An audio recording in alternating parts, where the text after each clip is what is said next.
एक चीज याद रखना कि इंसान का जो पोटेंशियल है वो लिमिटलेस है। आप जो चाहते हैं बन सकते हैं और अपनी सोच छोटी ना रखें।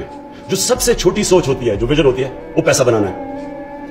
मैं अपनी जिंदगी बड़े काबिल, अपनी यूनिवर्सिटी में भी मिला, HSN में भी बड़े काबिल लड़के थे, लेकिन वो क्यों ज्यादा ऊपर नहीं गए? मुतमईन हो गए मटीरियल कंफर्ट से।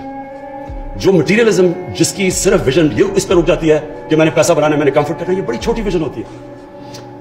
जो मेरा निचोड़ है जिंदगी का वो ये कि सारी जिंदगी का फलसफा नमाज के अंदर इस चीज पे आ जाता है जो आप अल्लाह से मांगते हैं कि अल्लाह मुझे उनके रास्ते पे लगा जिनको तूने नेमतें बख्शी, उनके नहीं जो गलत रास्ते अपनी तबाही के रास्ते पे चले गए। ये जो अल्लाह कहता है ना 5 वक्त नमाज पढ़ो, ये भी बात मैंने बड़ी लेट अपनी जिंदगी में इस चीज को समझा।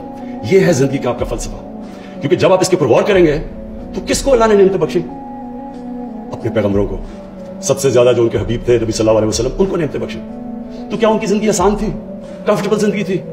बड़ी मुश्किल जिंदगी थी। जैसे ही अल्लाह ने उनको कहा कि पैगाम दो दुनिया में जाके, तो जैसे ही वो अल्लाह के पैगंबर बने उनकी जिंदगी तो मुश्किल होती गई। तो क्या हम वो मुश्किल जिंदगी मांग रहे हैं?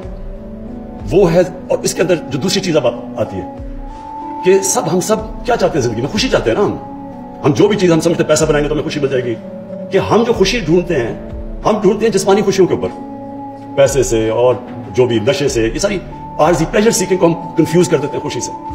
खुशी आती है जब आपकी रूह खुश होती है, और रूह खुश मेरी कब हुई? क्योंकि मुझे तो क्रिकेट में सबसे ज्यादा अपने जब मैं खेलता था, अल्लाह ने मुझे वो कामयाबी दी और वो हाइट्स दी जो उस वक्त तो किसी को नहीं मिली थी। लेकिन जब शौकत खानम कैंसर हॉस्पिटल का दरवाजा खुला पहले दिन, मैं आपको बयान नहीं कर सकता कि जो मुझे खुशी कब मिली। तो ये याद रखें कि जो हम सारा वक्त खुशी ढूंढते हैं, वो सारा फलसफा उधर है कि अल्लाह उनके रास्ते पे लगा जिनको तूने खुशियां दी, उनके नहीं जो गलत रास्ते पे चले गए। ये आपको कुरान बार बार कहती है कि सोचो, डिलिबरेट करो, जायजा लो, अपनी जिंदगी का देखो। हर जगह अल्लाह के इशारे हैं। जितना आप इसके ऊपर कॉन्सेंट्रेट करेंगे कि वो आपको शो करेगा कि आपका रास्ता क्या है, जो आपका किबला क्या है, जिंदगी का मकसद क्या है। नंबर 2, जितनी आपकी बड़ी विजन, ऊंची विजन होगी, उतनी आपको मुश्किलों का सामना करना पड़ेगा। जिंदगी जब आप स्ट्रगल कर रहे होते हैं और जब आप बड़ी किसी भी विजन की तरफ जा रहे होते हैं, कभी स्ट्रेट लाइन में जिंदगी नहीं जाती, हमेशा साइकिल्स में जाती है। जो आपको आपकी कामयाबी वो डिपेंड करेगी कि आप दोनों ऊपर और नीचे साइकिल पे आप कैसे रिएक्ट करते हैं। जो ऊपर के साइकिल के ऊपर कंप्लेसेंट हो जाता है, उसका मतलब कि उसका नीचा साइकिल ज्यादा हो जाता है। और जो निचले साइकिल के ऊपर जब बुरा वक्त होता है, उसमें सीखता है, सोल सर्चिंग करता है, अपनी गलतियों का जायजा लेता है, फिर मेहनत करके फिर जब आता है तो उसका साइकिल वो और ऊपर चला जाता है। इस तरह दुनिया की जिंदगी की स्ट्रगल जाती है। जो निचले साइकिल के ऊपर डिमोरलाइज हो जाता है, तो जो निचले साइकिल के ऊपर जब मुश्किल वक्त होता है, उसमें सब्र करता है। अल्लाह कुरान में कहता है कि मैं तुम्हें बार बार आजमाऊंगा। अल्लाह की आजमाइश बार बार आती है। नबी सल्लल्लाहु अलैहि वसल्लम के ऊपर कितनी आजमाइशें आई, तो कभी किसी ने, आप उनकी कितनी भी लाइफ हिस्ट्री पढ़े, कभी किसी ने उनको डिमोरलाइज देखा, कभी किसी ने उनको देखा कि वो डिप्रेस हो गए। वो हर आजमाइश को लेते थे अल्लाह की तरफ से।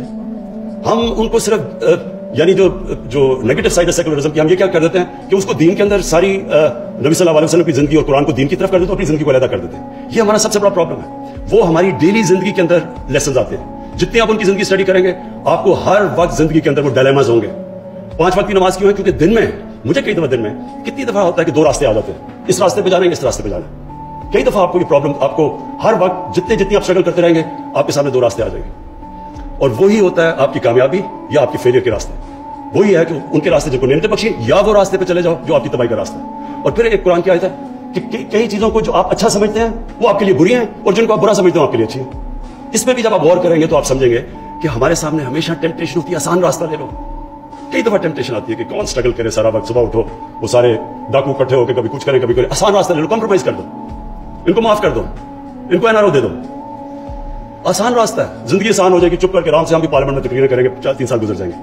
लेकिन ये तबाही का रास्ता है। ये याद रखें कि जो आपकी बेहतरी का रास्ता है वो हमेशा आसान नहीं होता। उसमें बड़े फैसले करने पड़ते हैं, मुश्किल फैसले करने पड़ते हैं, और वही मुश्किल फैसले आपको ऊपर लेके